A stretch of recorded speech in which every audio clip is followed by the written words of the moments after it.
Lithium-ion starter batteries, they claim to deliver everything a traditional AGM battery can, only better, plus delivering more power at less weight. It's time to put these batteries to the test to see which one comes out on top.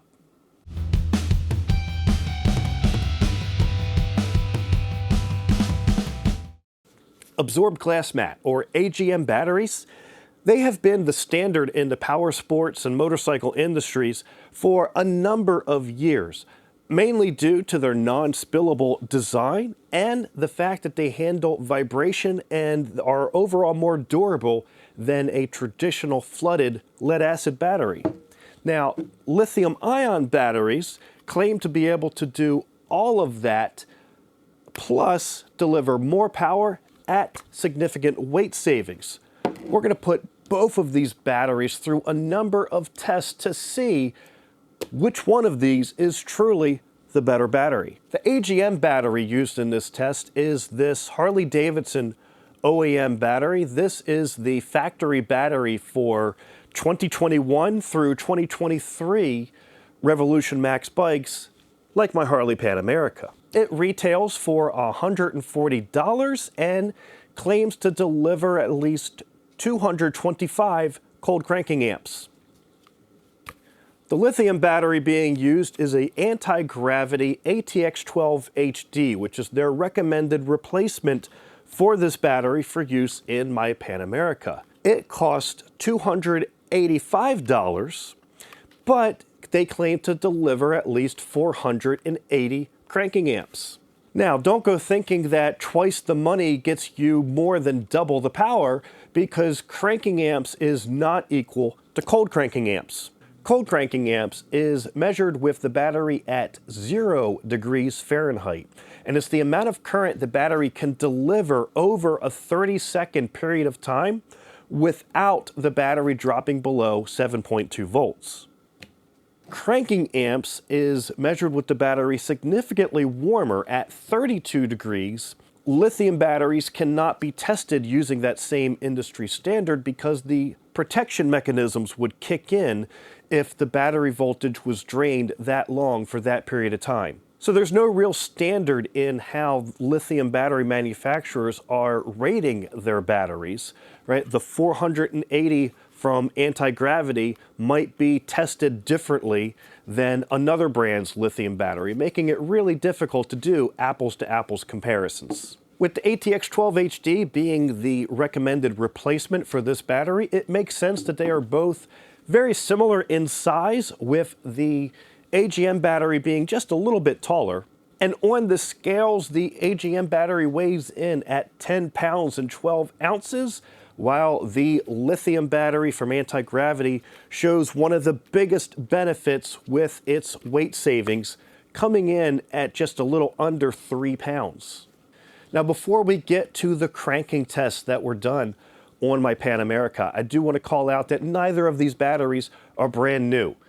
The Harley AGM battery is a total of about 2 years old, but it only spent 1 year in service. It spent 1 year in the bike being used, and then I pulled it out, put it on a bench, and had it connected to a battery tender the entire time. My battery tester still shows that this battery is at 100% health. The lithium battery was used in my bike also for about a year. Now, my tester doesn't have a setting for testing lithium batteries, so I can't test it and confirm that yes, it's 100% good to go, but only being used for a year out of the 3-year warranty that anti-gravity provides on these batteries, I would hope it's still working pretty good.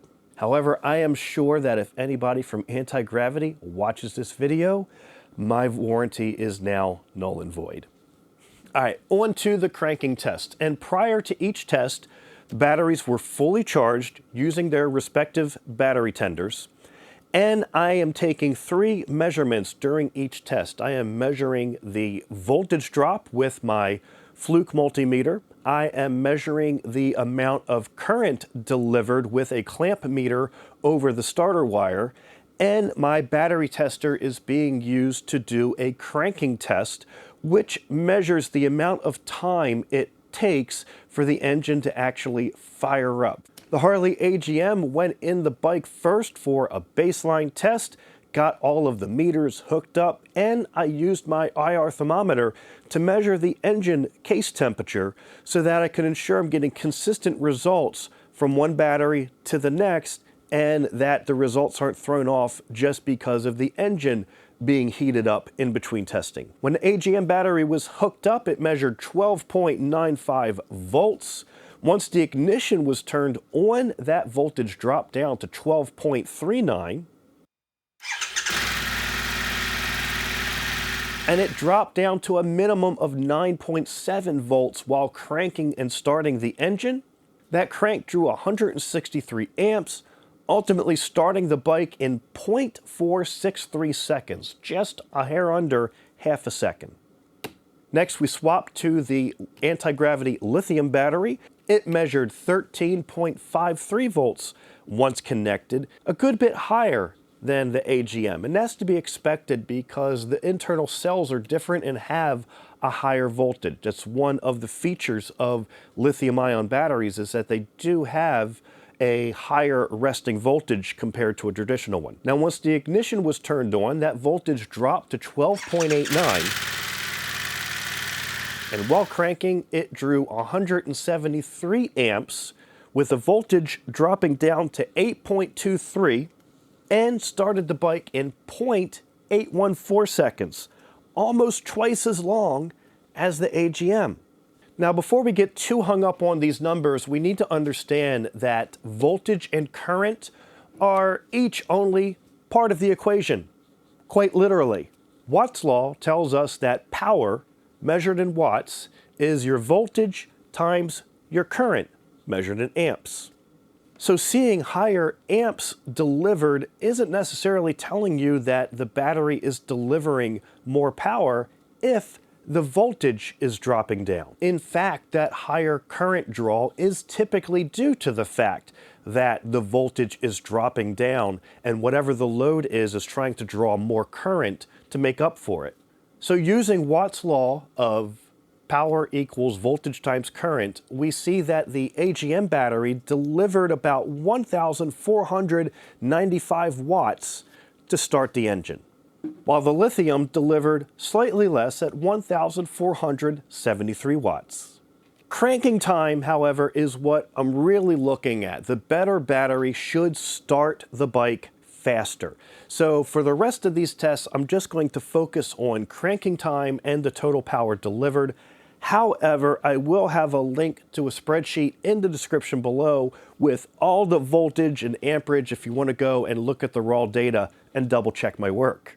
Next, I measured cranking performance in near freezing temperature. I left each battery outside overnight on a cold Pennsylvania winter night that got down into the low to mid 30s. Just prior to the test, the AGM battery measured at 33 degrees Fahrenheit, and it fired up the bike in just a hair over a second, 1.072 seconds to be exact, delivering 1,182 watts to do so. While waiting for its turn, the lithium battery did warm up a little bit to 35 degrees, and it took almost double the power, 2,064 watts, in order to start the motorcycle, doing so in a slightly longer 1.2 seconds. Next up is the sub-freezing cranking test, where I left each battery outside again on a particularly chilly Pennsylvania winter night with overnight lows down into the teens. In fact, by morning, it was still too cold for my IR thermometer to work and get an accurate reading of either battery. The Harley AGM battery was not fazed by the cold. It delivered 3,219 watts, firing the bike up in just a hair over 1.2 seconds. But the sub 20 degree temperatures appeared to be the downfall of the anti-gravity lithium battery. After that failed first attempt, the anti-gravity battery put itself into a repetitive protection cycle where it would shut itself down, come back on for a little bit, and then shut itself back down again. 2 minutes later, after 3 failed start attempts, I turned on my high beams and auxiliary lights to try and warm the battery up faster. This is what most lithium battery manufacturers recommend you do when starting the bike in sub-freezing temperatures. Turn on electrical accessories. That current draw is supposed to warm up the battery internally, getting it ready to the point where it can deliver the cranking amps needed to turn over a motorcycle at those temperatures. 34 seconds later, after turning on the high beams and aux lights, I finally got the bike to fire up. In total, 2.5 minutes after my first start attempt. I actually noticed this issue when I first got this battery last winter time, and I actually reached out to anti-gravity support about the power cycling, and they told me that that is normal expected behavior for this battery. Now, once the battery did warm up and fired up the engine, it did so in just a hair under 1 second and delivered 547 amps to do so. Now, I can't calculate the watts on this because my voltmeter was there set to measure the minimum voltage drop, and because of those failed start attempts, that voltage drop that it measured was near zero. I did not get a measurement of the voltage drop during the last successful crank. But I still say the AGM is the clear winner on that test because I spent nearly 3 minutes trying to get that bike started with the lithium battery. For my next test, imagine you've been riding the bike all day, you come home, you put it in the garage, and it's going to sit in the garage for at least a week, not plugged into a battery tender, while the battery is still there providing some power to the computers and modules in the bike while they're in their sleep mode, if you will. That's what this next test is. According to the electrical service manual of the Harley Pan America, the computers in this bike and the various modules can draw up to 5.5 milliamps of current while the bike is sitting there powered off. So I hooked the batteries up to some resistors to generate 19 milliamps of current draw, nearly 3.5 times as much as a powered off motorcycle. Each battery was then connected to this test rig for 75 hours, which simulates just over 9 days of the battery sitting in the bike, not being charged, not being ridden. The Harley AGM's voltage did drop down to 11.94 volts once the ignition was turned on, but it still cranked the engine up in 0.610 seconds and delivered 2,727 watts to do so. The anti-gravity lithium maintained a higher voltage of 12.42 once the ignition was turned on, and it took only 1,456 watts to crank the engine over in just a slightly longer 0.711 seconds. All right. Let's talk about what the numbers are telling us here so far. For one, cranking time. Obviously, lower, faster cranking time is better, but I wouldn't put too much stock when the differences between the lithium and the AGM are within tenths of a second of each other. Higher wattage delivered during the crank doesn't necessarily mean that a battery is better than the other either.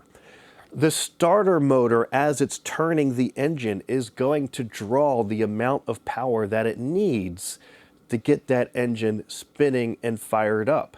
And as long as the battery can provide that power that the starter is demanding, it's going to be good to go. Now, in theory, with the lithium battery having a higher resting voltage, it should be delivering more voltage to the starter, making the starter spin a little bit faster, making the engine start up a little bit faster, but my test numbers aren't really showing that. Now, I can't decide which one's the better battery yet because we still have some more tests to do. As I said in the beginning, AGM batteries are known for being durable and vibration resistant, and anti-gravity advertises that their batteries are vibration resistant as well. For this test, I created a battery shaker powered by a reciprocating saw. Each battery was connected to a 25-watt load resistor, as well as my multimeter so we can measure the voltage to look for any voltage fluctuations during the test. Each battery was on the shaker for 1 minute, And the AGM battery held at a steady 12.61 volts throughout the test. The anti-gravity lithium held up well without any major voltage fluctuations, just a slight drop, likely just due to powering that load resistor. The final test was really specific to my Pan America. The battery on this bike is just behind the front wheel at the very bottom, meaning that any off-road adventures that involve water crossings are sure to get this battery soaking wet. So for this test, each battery was again connected to that 25-watt load resistor with a voltmeter and fully submerged in a tub of water for 20 seconds. And both batteries handled this test well.